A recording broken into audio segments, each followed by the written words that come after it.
Michigan State Rep Jennifer Warts announced her unprecedented plan to require Benson to immediately resign if they choose to run for another elected office, right? And it's like a total scam. We had the same thing happen here in Arizona.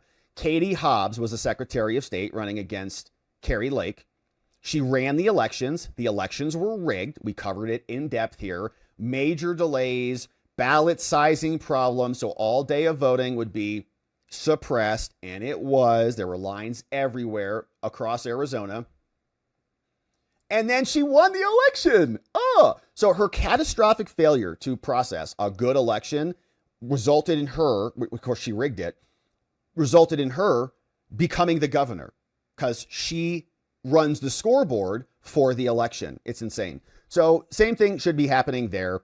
You don't get to referee your own election for the governor, okay? House Bill 4819 would require the Secretary of State to resign if she runs for governor. She's doing that. So she's going to manage the elections, including her own, for governor. Last month, a Check My Vote volunteer investigator worked with me on what may be one of the most significant discoveries to date.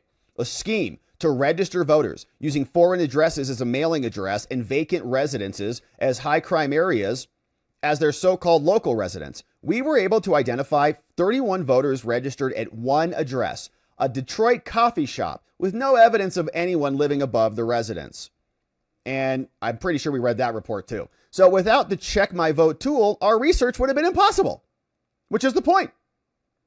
Now she's running for governor. She's going to oversee her own election that she's rigging right now to make herself the governor. Incredible.